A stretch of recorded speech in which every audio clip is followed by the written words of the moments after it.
We're live on. My apologies to our viewers. You're breaking up a bit though. Yeah, we had a bit of a break in transmission. Some connectivity, some challenges with connectivity, but we're back online.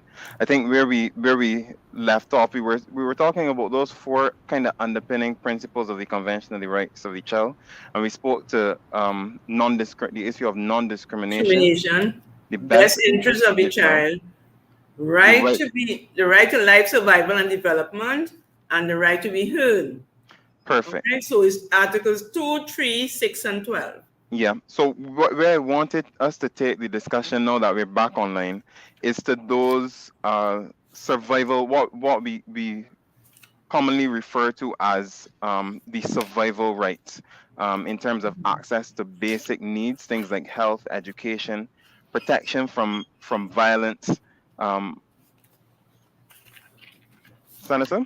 Yes, and we have been doing a great deal in terms of protection from violence. The basic needs, health, we've been doing fairly well, I think. And I think we were able to survive COVID, but there are still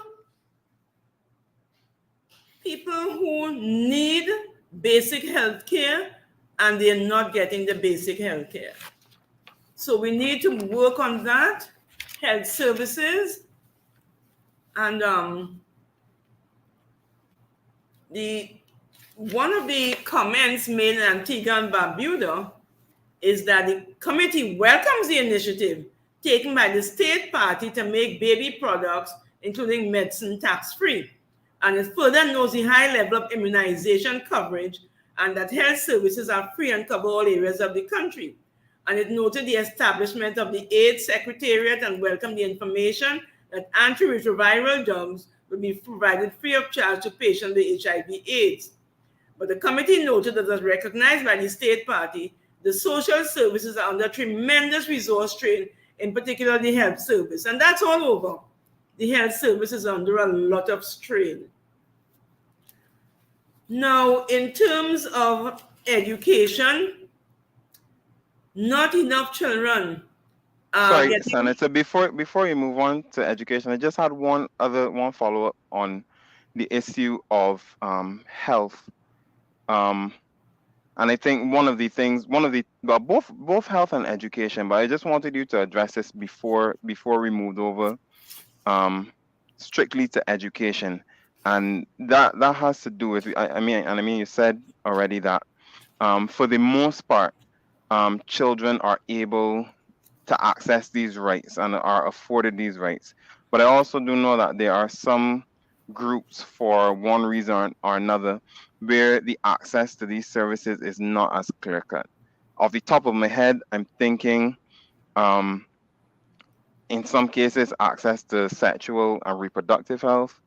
I'm also thinking about, in certain instances, our migrant populations, maybe in some contexts also um, children who live in rural settings. I know generally, as I said, that services are available, but I do think that there may be some exceptions um, to what otherwise is a good place that we're at in terms of access to these services. Yes, What are and your thoughts? those issues are going to be discussed at our conference in November as well, you know. And there's someone from Jamaica who is presenting a rather interesting paper.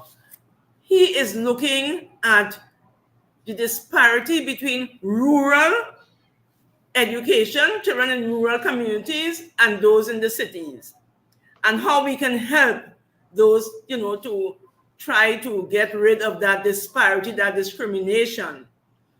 Another thing that we need to look at is early childhood education, because people are not realizing that is key to the future. Children who are exposed early to learning do much better. That they say, they call it the equalizer. And some of the preschools are not free. So parents aren't always able to send the children for preschool education. Now, there are many countries with community centers, And those centers, they actually remain closed most of the time during the day. And in some jurisdictions, and I know in Trinidad, some people hold on to the keys of the community center, not believing and understanding it belongs to the community. When I was doing the American United States Visitors Program, I remember visiting a place, Kentucky. I didn't get any Kentucky chicken, mind you, eh? But in that state of Kentucky, I got introduced to a program called the Building Blocks. I know what was happening in that program. The elderly women in the community were actually providing assistance to the young women so that they were not only passing on life skills, but actually caring for the children. And I asked myself, I've mentioned it a number of times, I think in Parliament, and so, why can't we do that? Why can't we use some of the elderly, some of the retirees who have time on their hands and want to help and can pass on those caring manners of caring for children that we seem to have lost, and which is responsible now for some of the problems that we're having. So we can have early childhood centers within our community centers using retirees. They may or may not, on a number of maybe the companies can give them a stipend, but they're happy to feel useful. And that is one way of attacking the problem. We had our budget read yesterday, and there was talk about school books and so. And many times you have parents who cannot afford school books in many of the jurisdictions. And you have ways that you can use taxation measures to maybe provide an avenue where people who provide school books for children outside of the government scheme of things can get concessions in terms of their taxes. We have to be creative because education is key to the future. If we don't provide children with education, we're going to lose those children. If we don't provide the best teachers, Kareem, I have been, my first profession, and I think it's perhaps my lifelong, is teaching. So I'm a lawyer for 42 years, but I began as a teacher, and I taught law for about 27 years and all to young lawyers and not so young lawyers. I had a lady in 60-something years from Barbados, right by you there. She was the eldest student that I taught in law. And there is so much that we need to do to make sure that everyone fulfills their full potential. Within the schools, children are sometimes not happy. You're not happy home because sometimes it's fighting. It's quarreling about resources, for food, for all sorts of things. You come into the classroom and Kareem, children are not happy sometimes. I have heard adults insulting children in the worst way. Children are deprived, they are discriminated against within the classroom. I remember as a teacher, when we have a visiting troop from whatever part of the world, they would choose out the children with the best looking uniforms and the middle class children to send them to Queen's Hall for free. And the poor children were deprived because the uniform is not good enough. They can't go out and represent the school. How they're spoken to sometimes by the teachers and not how the middle class children are spoken to. So you leave school not feeling happy. Some people drop out because the teachers are not excited about learning and they cannot pass on this excitement to children. Yeah. So you provide an environment where children want to learn. If you do not love your subject and your subjects, you should not be in teaching. You should be somewhere else. And many children are unhappy in school. I remember when we brought out the school band, $200 and $300 to play mass. I teaching some children who couldn't afford to play mass at all. So I went to the principal and said, I want to bring out a band. She said, but there's one band per school. I said, well, okay. I went down by the development office, Carnival Development Authority, and I registered my own band. Teacher said, once you pay, it's all right. And the children in the classroom, I said, let us design this band only to talk about slangs and looking sharp. That was all over the newspaper the next day. You know what we did? The child brought her clothes and we make giant razor blades and we stuck it all over the suit. The child was in the news, featured in the newspaper. She's now a woman and she has that photograph. When we hit that stage, if you know the applause, and the children had created their own mass, you know, like a catching nenen, a catching me nenen. That's a saying that we have. And here was this girl who was the fattest in the class. She was nenen, and the girl who was the smallest, she was catching her, running behind her, picking a lime. We took a branch and we took stones and we put kite paper and we made limes. And we walking through the street, children who used to come to school late, they reach in front of the class early that morning and they clap us all the way to the savannah. You know, those children felt they would never forget those experiences. And it cost them about $5. And those who couldn't pay the $5, as opposed to paying the $300 what the parents couldn't pay. So we have to provide good experiences for children. We have to love the children. Make classroom exciting. My classroom always filled with laughter. Say, Miss, you joke here? Because it made life so pleasant. Say, Miss, religion boring. You know what I did? I had them acting out the religious exercises. So the teacher next door said, look, when you're doing religion, close your door, too much laughter. We have to make life good for children. Otherwise, and I think our own bandits. I think what you're also pointing to as well, which we're going to get onto, is the right to participation as well. But one thing that I wanted to ask you in that vein, in the same vein of education, is about the inclusion of children with special needs. So you spoke about children from tougher socio-economic backgrounds, but what can we do, and what does the CRC tell us about how we ought to treat the children with special needs? Well, that's the thing, eh? We have to treat those children with special needs, understanding that they are equally entitled to have an education. Every time the budget comes up, I talk about the children who are autistic. And what the convention says, Article 23, disabled children. No, we don't say that anymore. That is not the politically correct term. We don't say disabled, but remember this convention says 1989. We say children with disabilities. A disabled child has the right to special care, education, and training to help him or her enjoy a full and decent life in dignity and achieve the greatest degree of self-reliance and social integration possible.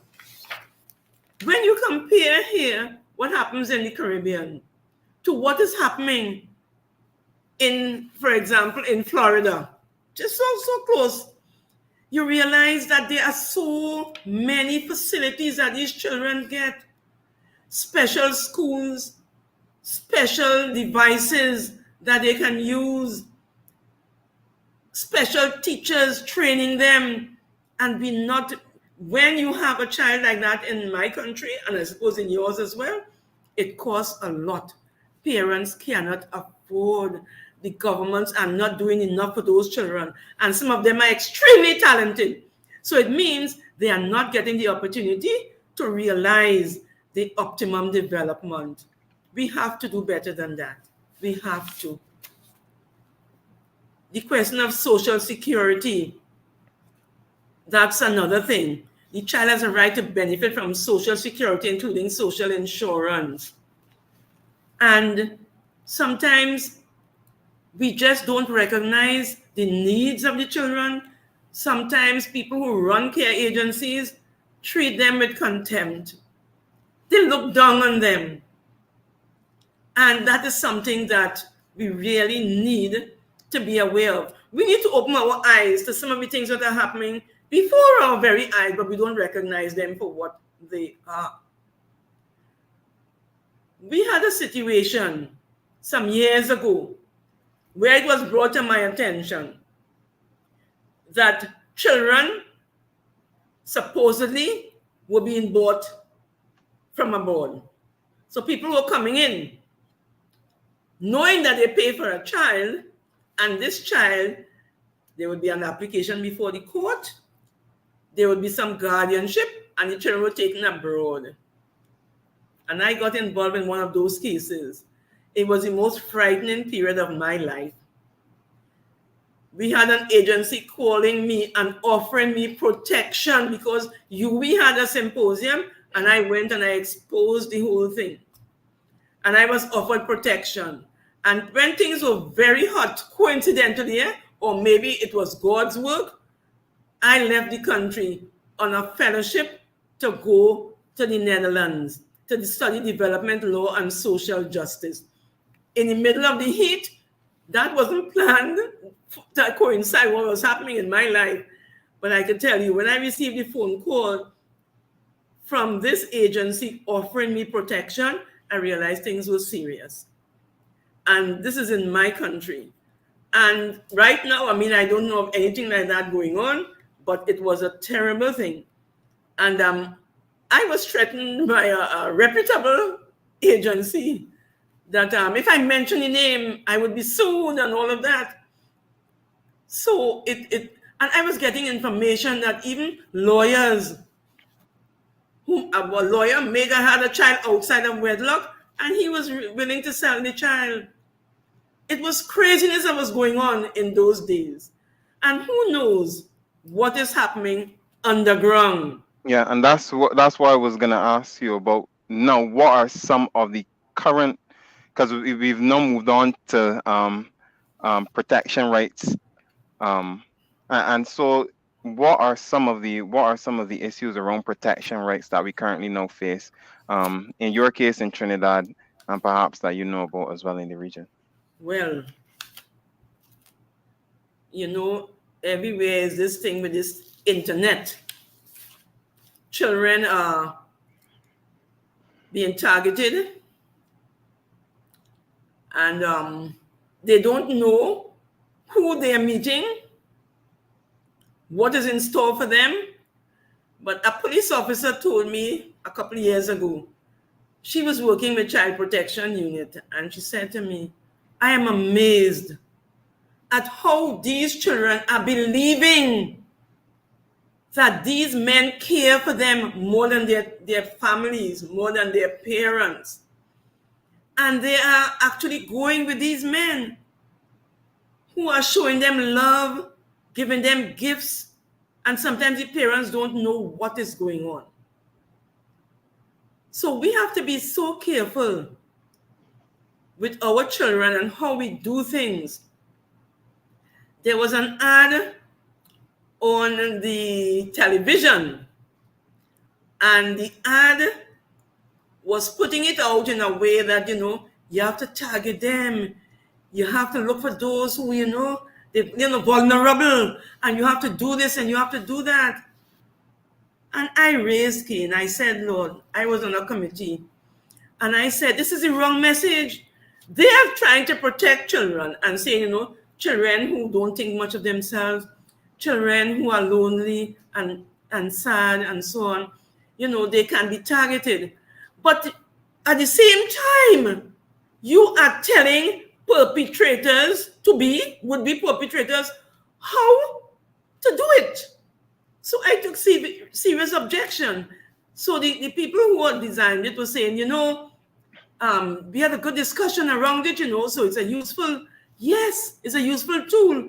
But remember, if you having something on television is not the same as you sitting in a room and you are guiding in a discussion in a particular way and telling the children, this is what you should avoid. This is someone out there, some would-be perpetrator, some young man or elderly gentleman who is also being trained into how to target the children.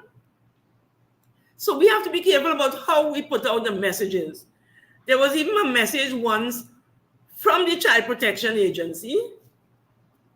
I didn't know where it was coming from, but I do a media watch. I buy all the newspapers every day, and I typically, but I do clippings, and I listen to the television stations, so I'm always monitoring. And the ad was saying, in essence, you could beat children, but not too hard. And I got on the television station telephone, and I said, that's not the message we want to send. How could you put a message like that? What we have to say is no corporal punishment. We can't say a little bit of corporal punishment is not one or the other. We have to say no corporal punishment. And on that point, because I know it's a very controversial point as well, Yes, and it really, is. I did want to I will get back to the point that you were making before about young, primarily girls being targeted by older men as well. But on the point of corporal punishment, though, what specifically does the Convention on the Rights tell us about that? Because that's a point that you would expect, especially given what is the norm in our region, or what has been traditionally the norm in our region. That's a Now, point that can be considered quite controversial, especially in circumstances where we're dealing with increasing violence in our schools, increasing violence in our communities, especially which involve young people. Many persons believe that the answer is that we ought not to spare the rod. yes, I know, because that's how we grew up. Now, I must say, I'm glad you asked that question because I need to explain this. The convention talks about protection from abuse and neglect. It says that the state parties shall take all appropriate legislative, administrative, social, and educational measures to protect the child from all forms of physical or mental violence, injury or abuse, neglect or negligent treatment, maltreatment or exploitation, including sexual abuse while in the care of parents, legal guardian, or any other person who has the care of the child. And it says such protective measures should, as appropriate, include effective procedures for the establishment of social programs to provide necessary support for the child and for those who have the care of the child, as well as for other forms of prevention and for identification, reporting, referral, investigation, treatment, and follow-up of instances of child maltreatment described heretofore and as appropriate for judicial involvement. Now, you don't see an article talking about corporal punishment. So where did that come from? The Child Rights Committee interprets the convention, fleshes it out, and it tells you when it sends out its general comment that corporal punishment is outlawed. So you don't only look at the convention, you look also at what the Child Rights Committee has said. Because when you look at Article 28, it tells you about state parties, Article 28.2, shall take all appropriate measures to ensure that school discipline is administered in a manner consistent with the child's human dignity and in conformity with the present convention. So that's the nearest we get to that. Because human dignity cannot mean that you're beating the child. So what the committee has said, however slight, no corporal punishment. This hitting and so on, it is outlawed. So you have to look at the general comment and of the committee, and it explains to you all about corporal punishment and the views of their views of corporal punishment in conformity with this convention. So it is not spelled out, but it is explained, it's fleshed out by the Child Rights Committee, the United Nations Child Rights Committee. Yeah, but then I just want to throw it then to you, because again, there will be persons that consider these things to be customary, and the best way the best way, in their words, that we know how to ensure that we keep deviance in childhood, or perceived deviance in childhood, under control. What do you say to them? Because it might not be as simple as saying this is what the the UN convention Mm-hmm. says. But in our region, what would you say to persons in our region who would have received corporal punishment and understand it to be the best way to discipline or to correct? What do you say to persons like that? You see, there is so much literature on that. And it is very difficult for us to admit that the people whom we love have done us wrong. So we always try to protect our parents, our caregivers, and say, they did it out of love.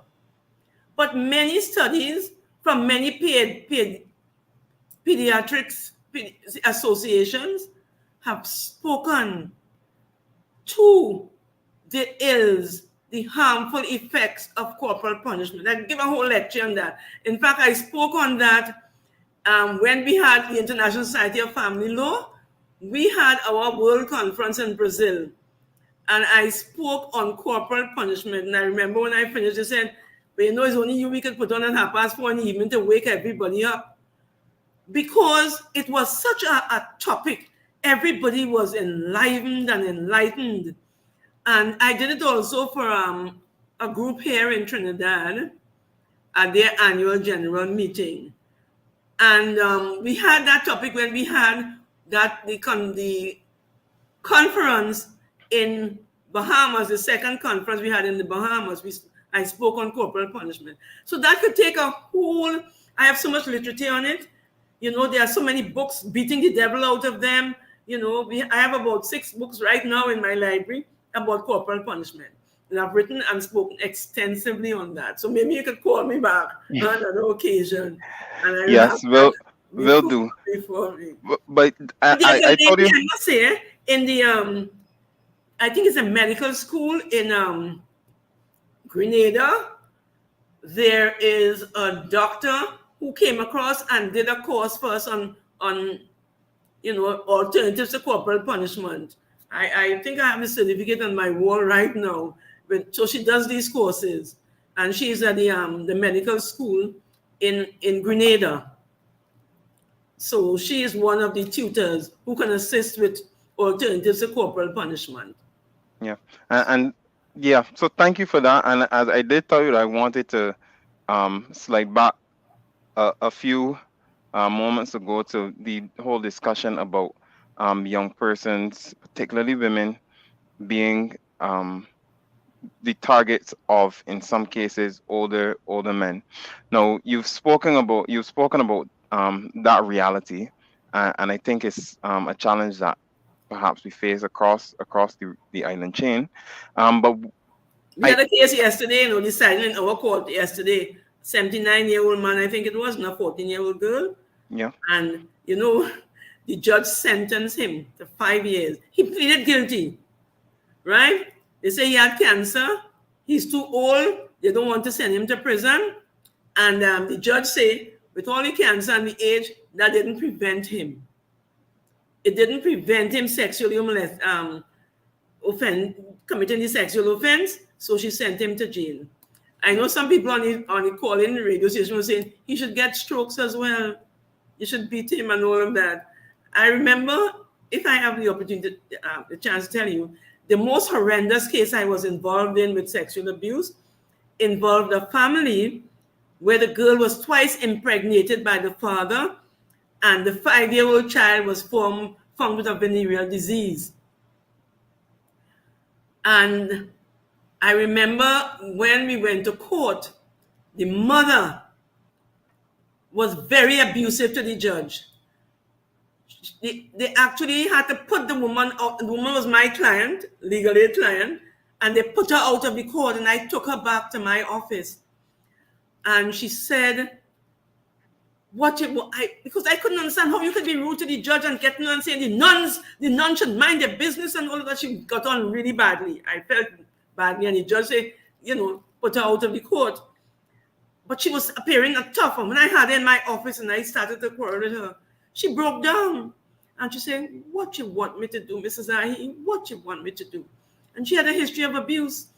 But the judge gave an order that the children were to go to various homes, the girls, and he did nothing about the boys.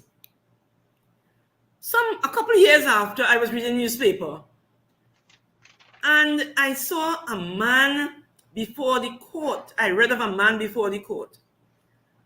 And I said, this thing is sounding very familiar. The address of the person, the age and everything. So I play boldface now. And I said, I want to see this file. So I went to a particular place and they allowed me to see the file. At the end of the first case I was talking about, the judge made an order that the file was to go to the DPP, the Director of Public Prosecutions, and the Commissioner of Police.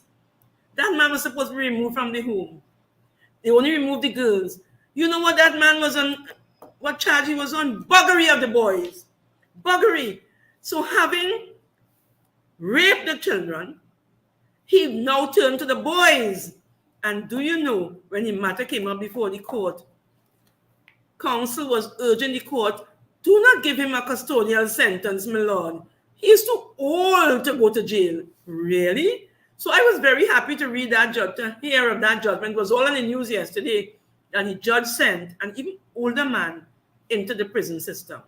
And you know, when you are in the prison system and you've come there because you have raped a child, you are in serious trouble. They have their own code of ethics. You know, you say there's no honor among thieves. There's a code of ethics among prisoners insofar as sexual offenses of minors is concerned. Yeah. And beyond that, though, we spoke about those cases that do make it to the courts. Is there in your practice or in your experience evidence to suggest that many of these cases are also falling under the radar and going unreported?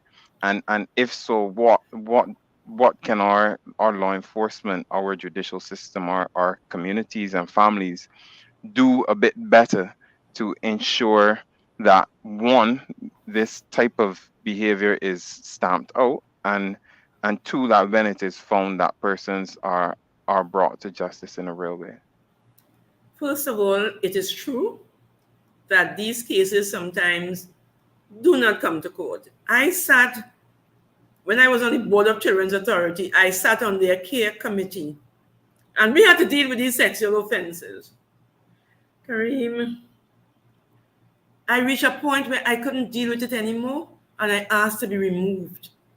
It was too traumatic for me. And you know what you still heard? We have a case this month. We do the follow-up. What's happening next month? Nothing from the police. No action. And I mean, it was so frustrating. And you know what I have observed too, that I think from this year, there are about 5 cases between last year of police officers being brought to the court for raping daughters and stepdaughters and what have you. So all of those things we need to watch. I introduced a motion. On the motion for the adjournment, I brought something to Parliament asking for mandatory reporting of child abuse. And I don't know if they didn't understand what I was asking for. But I'm hoping that there will be follow-up, because I brought a whole set of material about why we should have mandatory reporting. All the jurisdictions in the Caribbean that have mandatory reporting of child abuse and neglect. And we have some wishy-washy provisions in our children legislation. We do it for sexual offenses, but not for physical abuse. We make it mandatory for you to report, and we have certain categories of professionals who report. We do not make it mandatory for the ordinary persons like the neighbors and so on to report it. So we ought to know the dangers of these things remaining unreported, lack of action.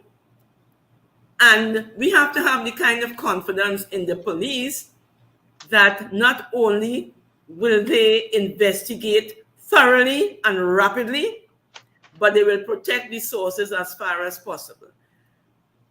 There was a lady, she died a few years ago, and she taught only infant classes. We know her as the infant teacher. She taught my little sister. And she was almost childlike. She was a beautiful person. And she was destroyed before her death. She was teaching, as I said, infants. And one day, a child came back to school after lunch with her clothes dirty. And you know, corporal punishment was in the schools then. So she took a ruler and she beat the child. Why you have so clothes so nasty? You must take care of your clothes. And she beat the child. Another teacher looked at the child, looked at the clothes, and said something not right here. And we discovered that child had been sexually abused that day. So the teacher who beat the child, in whose class the child was in, had to go to court every time. And she died 1,000 deaths. I met her in court a few times because I've known her for many years. And she just could not deal with it. That she did not recognize that that child had been sexually abused, and also that she had, corrected the child in a way, or punished the child. Yeah. So and what would you say? What would you say are the lessons from an experience like that for our caregivers or duty bearers?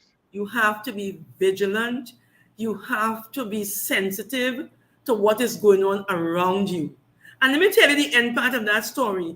When there was further investigation, remember I told you that teacher was teaching for many years in infancy, we realized that that man who had abused the child was not only the grandfather of the child, but he was also the father of the child's mother. So he abused that person and he abused the next generation. So that's what happens sometimes in households. So the teacher didn't recognize the mother was before her being sexually abused, and she didn't recognize that the mother's child was now being sexually abused. So we have to teach teachers to recognize the signs of child sexual abuse. And there are many signs of child sexual abuse. That too, there's a lot of literature on that I've written on. So that may be another talk at another time. But there are many signs. And parents must recognize the bedwetting and all of those things that go on. I can give you a whole list of them. Yeah. So that, education is key in all of this, Education, sensitizing people to what to look for and what, how you treat with children, and that listening ear, and parents recognizing. Police officers in the Tenapuna court, I used to tell them, look, I am not Dr. Bonter. Dr. Bonter was their psychiatrist. And anytime I go to court, they have to pull me aside to tell me their personal problems. And one day they say, Miss Ai, I want you to help me with this situation. There is a woman here and her husband is before the court for sexual abuse. And she doesn't want to give evidence. So they say, come now, Miss, come now, Ahi. I went in the witness room and I had a long chat with the lady. And she was telling me, Madam, he said he wouldn't do it again. I don't know what to do. So I said, sweetheart, you have to protect your children, That is your first responsibility. But let me tell you another sad case. And it happens in the best of families, depending what you mean by best. I was in that same magistrate court one day, and I heard a matter called. It was a rape case. And I can tell you, when I sat at the bar table and I turned around, those people reeked of money. You could see the wife, her clothing, the husband, and the daughter. They were rich. The child was about 17 or, maybe less. And I was shocked because you have this wife there that looked like she could be a beauty queen. You have a beautiful daughter. You have money. And that is why? So I was wondering how this case would turn out. You know the strange thing about it? The next time, one of the time the case was called, I was again in the magistrate's court sitting at the bar table. The case was called and the announcement was made that the child had gone to Miami to study. I expected that the next question to be asked is, when will the child return to Trinidad so the case could continue? You know what I heard? Case dismissed. I say no more. Yeah, and thank you for those very real life examples that give us a much better understanding of where we are. I do want us to move on very briefly Yes. To the right to participation. We're just about out of time, but very briefly on so much to talk about. Yeah, and that's why we're doing a series, and that's why we are going to be so tuned in from November 11th to 13th, I believe it is, for that family law conference as well. Yeah, we have so many interesting papers with refugee children and child returnees, you know, migrants, the right to play, even the right to play. That's something that's also going to be discussed. You know, fatal child, and there's a forensic pathologist who is coming in to talk about forensic pathology investigative approach to suspected fatal child abuse, because sometimes you don't know if it's an accident or if something else went on there. You know, so you wanted me to talk more about the views of the child. Yeah, so and, I mean, I think this is an area that, of course, we do need to get some input from children and young people on. Definitely. For certain. But I just wanted to find out from you that provision within the convention. What does it mean for us, or how ought we to be going about ensuring that children and young people that their views are heard in a way that goes beyond mere tokenism? Well, a number of jurisdictions now have the children being represented and their views being heard. Because children have views, you know. I remember a student telling me, Miss, I can go to court. I want to tell the court I want to live with my daddy. And but the mother didn't contest, so she actually went to live with the father for good reason. I don't want to say much about it, but for good reason, she went to the dad. Now, one has to be careful too, that you have training. Always training is important, because children can be coached to say particular things. I remember I was in a... So children can be coached because people are clever sometimes, and they can tell children to say certain things when they go to the judge. And that same case with the children being removed with the buggery and the sexual offenses, when we started waiting to go to the judge's chamber, when they're waiting to go, we asked the children, what you did have for breakfast this morning? Those children were dirt poor, but they said they had bacon, ham, egg, sausage. Ridiculous. You couldn't have had all of that. You probably didn't see that in a month, but that's what they were told to say. So we have to be careful about coaching. We have to provide opportunities for children to speak to us. And even the smallest child can give us clues. It may not always be verbal, but there may be instances where the child is expressing a view. The child may be reluctant to go by uncle or auntie. And we say, go and kiss your auntie, go on, you know, all that nonsense. We have to listen to the views of the child, even though it is non-verbal. But the convention talks about the child's opinion, but there is a lot more. And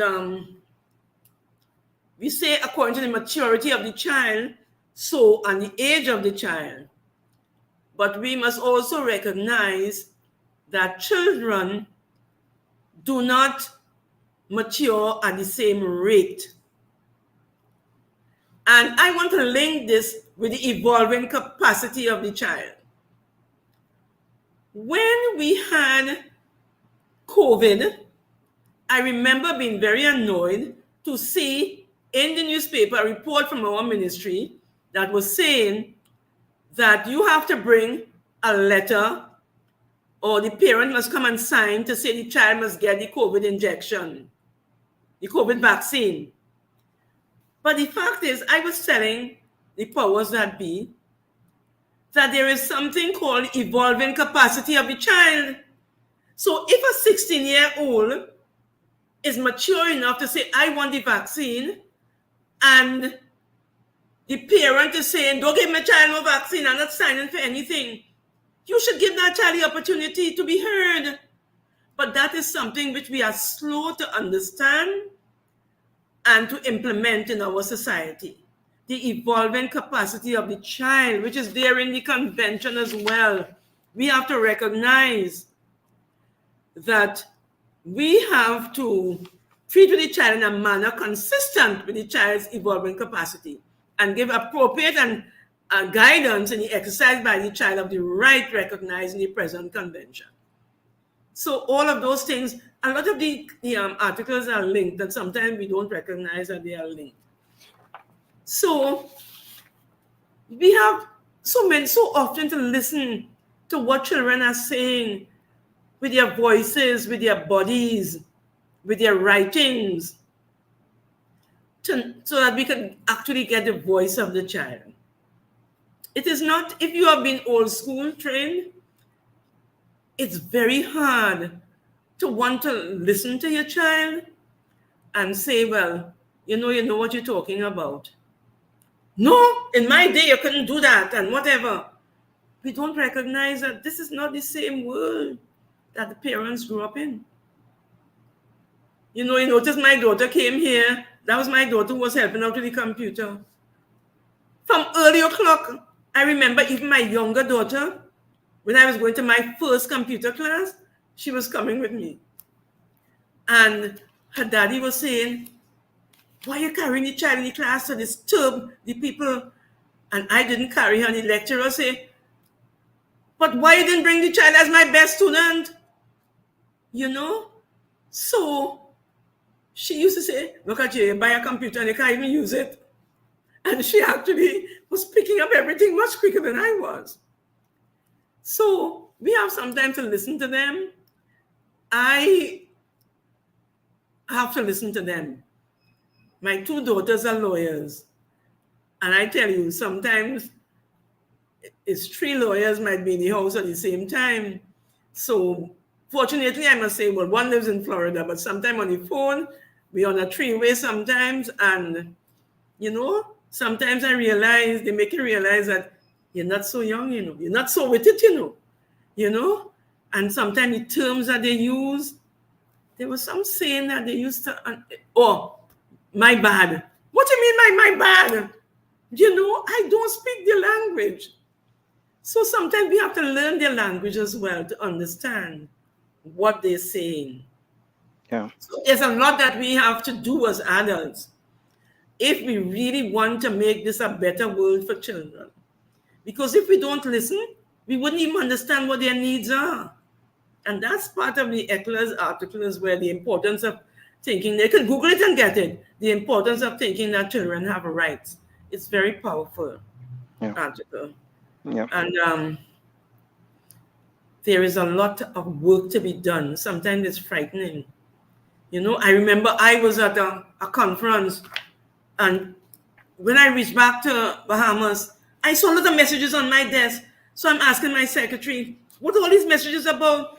Besides, Ministry of Education only ringing here. I told them they're not coming back until the end of the week. I said, but why are they ringing me every day? They said they have to talk to me. They have to talk. So I called, what is it? They said, well, the Prime Minister wants to know if we're responsible for educating the migrant children because they have Haitian. We have Spanish in Trinidad. They have Haitian. And the Prime Minister wants to know if they're responsible for educating. I said, what? So I carried the convention. And on the panel with me was the United Nations High Commissioner for Refugees. And I very bold-faced. When you're on a panel with me, I asking you for your paper too, and we're exchanging, Some of them is look at you. I say, this printed, so it must be on your computer. You can give me and I take it, I have the world of material. At one point, I had 2 people doing master's degree, one coming to me in the legal clinic and one in my house, because I have a wealth of material.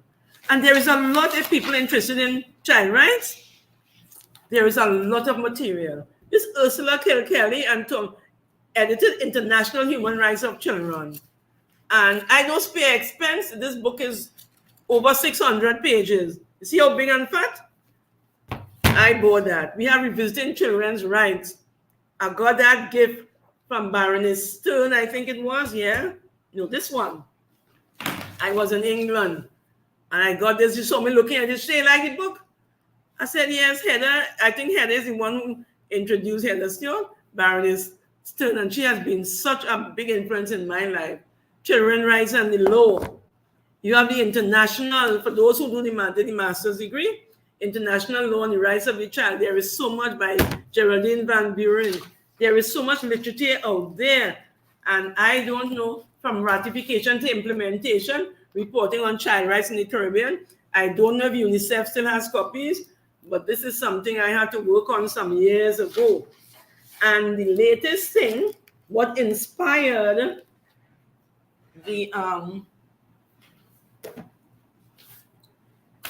title for the conference I'm having is Michael Freeman's book, A Magna Carta for Children, right? So the people had the big people had the Magna Carta in 1215, and we have, so he's asking, is it a question? And that's what I'm looking at. Do children really have all the rights to which they're entitled? So I bought this book when I heard about it, and I kept trying to reach Michael Freeman in June, July, to tell him I'm having this conference, and if he could come to the conference. And then I opened my International Society of Family Law WhatsApp chat, and somebody said, I went to Michael Freeman's funeral today. It was really devastating, because I met him somewhere in the 1980s in Cardiff, the first conference I attended on the International Society of Family Law, and I met him there. And it was so sad that he passed on, but he's done a tremendous body of work. And the people and I am putting out a desk there for people to join up the International Society of Family Law, because I am the only officer in from the Caribbean for the longest while. And right now, we had a conference in Durban.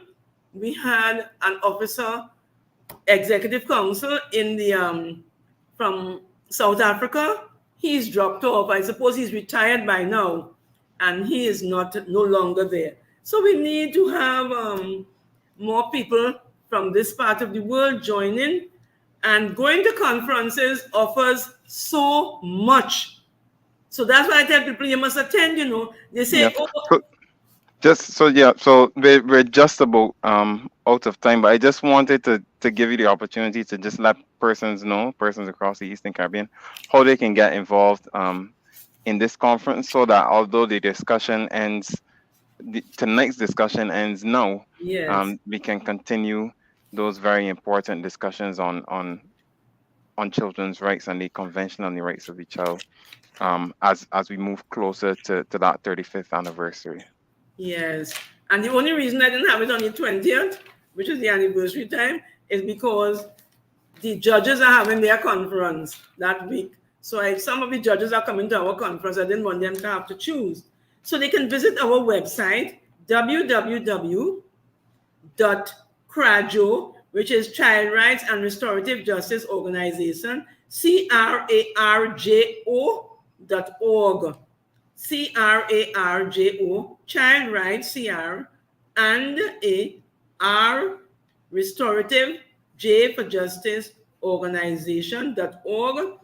Or you can email us at IS, which is the International Society, FL Family Law. So ISFL Regional Conference 2024 @gmail.com. ISFL Regional Conference 2024 at gmail.com. Okay. Or you can call us at 868-223-8159.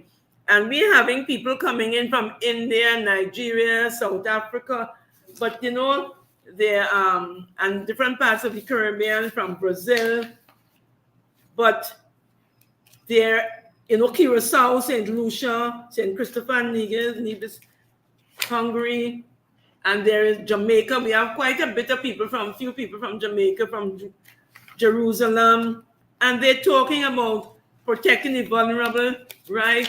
Children, right to education, children right to protection from abuse in the home, parental rights, children. And one judge is coming to talk about the paternity rights. I'm interested to hear what he has to say. And we're also talking about children's right to incarcerated parents, which is a question I had asked our Minister of National Security in the Parliament. So we have somebody from Jamaica talking about that. We have somebody talking about incarceration of children. We're talking about the child protection legislation in a number of countries. And the voice of the child is one of the issues that we're going to be discussing. Children in conflict with the law, adolescent offending, and very importantly, we have people talking about restorative justice. And you know, some of the Caribbean countries have restorative justice in the law. And I remember when I was doing a workshop in St. Vincent, I was telling them that the legislation is not equal, you know. There are some differences between St. Lucia and I think St. Vincent and so on. And we had lawyers and we had social workers, and they were all saying, this is it. And I'm saying, no, this is, and there was a young lady there and she wouldn't speak up. She was actually a prison officer. And I think she felt intimidated by these lawyers and whatever, you know, and she didn't think that her voice should be louder, but she was the one who got it right. She knew. So part of everything going to these things, building the confidence of participants. It is not only about, and the networking is invaluable, because I have met so many people from so many countries. And then what happened? They invite me to their country to speak. And so in 1 year, sometimes I'm in 4 different countries. But you know, slowing down now, so I'm looking for successors to take over running. Fair enough. Yeah. Right, well, I also want to tell you, remember you're having this child justice with children conference coming up in Spain next year. So I want to tell you about that. They've asked me to sit on the scientific committee. So we've begun to, I tell them, give me a chance until after my conference. But they sent me some material to look at, because I attended the one in Geneva and the one in, one was in Geneva and the other was in Paris. And I was very upset when they had Latin America and the Caribbean and the whole segment was in Spanish. How could you? The whole segment is in Spanish. So I said, but what happened to the Caribbean? We don't speak Spanish all over the Caribbean, you know. They say, you know how expensive it is to pay for people to translate. So when they had the one during COVID, they allowed me to pick a panel, and I picked people from Jamaica and Trinidad, and we had our own panel. So this year, they say, oh, we have people even from the Caribbean on our scientific committee. Yeah. So I hope that people also attend that one. Yes. So unfortunately, we are absolutely all out of time, and I want to thank you so very much for joining us and for, I would say, laying the foundation in terms of our understanding of the Convention on the Rights of the Child, as we endeavor to keep the promise that we made to the children and young people in our region. You've shared a wealth of knowledge with us, and you've definitely broadened my understanding, and I'm sure the understanding of all of our viewers, on the Convention on the Rights of the Child and how it is connected to many of the realities and many of the issues and challenges that we that we experience in our region. So I want to say a big thank you to that. And of course, as I said, the discussion will continue at the Family Law Conference, the Family Law's 4th Caribbean Regional Conference in Trinidad and Tobago, So you come in. in November. You come in. I'm not sure. We have a pack schedule as well as UNICEF. I should have asked you that question first thing. So I don't think that I will be able to come in person. But we're not having any remote. Everybody sitting down at the table and discussing. Yeah. So we should end maybe with the 4 fundamental principles. Yeah. Non-discrimination. Next. 3, Article 3. Best interest of the child. Right to life, survival, and development. And respect for the views. Your favorite, right to be heard. For the respect for the views of the child. Yes. Yeah. So thank you so much. Next Friday morning from 10 to 11:30, and I'll throw it back at you, Senator Thompson Ahi. Have I been pronouncing that correctly? Yes, Ahi. Got it right. Ahi, yes. I tell people I am a she who is a he. Fair enough. So next Friday, and this one is virtual, so you don't have to fly to Barbados to join us. We're hosting an Activate talk on International Day of the Girl Child, examining some of the persistent issues that girls face in our region, and how, firstly, I guess, us as UNICEF, but also governments and other organizations like UNICEF, our communities and our families can do more to support girls who we know have a vision and dreams and goals for the future. So that's happening, and we will continue our discussions similar to the one that we had tonight as well, discussing more directly things like corporal punishment, the Convention on the Rights of the Child and the Church, the upsurge of violence that we're seeing in our communities, especially involving young people and young men. So we do encourage you to stay tuned for that. I just want to ask you, I know I'm talking too much. I was at a conference in Portugal. No, not the one in Portugal, in Argentina some months ago. And this thing, and I also heard in Trinidad about period poverty. This is something completely new, So I am sure this is going to come up in the right. This is one of this is one of the topics that's on the agenda for that. Yeah. For that discussion. I didn't know. Right. I didn't know about it before this year. I never heard anybody speak of it. But apparently, so they've been talking about it in Trinidad, and there was a whole session on it in Argentina, because I had to go to Argentina to make sure I get them to let me agree to have this conference, because all they're telling me about, they kill people in Trinidad, right? We don't want to send anybody here. So I had to go in person and tell them I haven't had conferences and I don't know anybody who came here and died. The only person I know died from a conference is somebody who came from Guyana and he got a heart attack. So that has nothing to do with crime. All right? Yeah. So I'm looking forward to hearing the other sessions. Yeah, thank you so much again for joining us. To our viewers, thank you for sticking with us, and we hope you join us for the next one. All right. Good night. Good night. It was a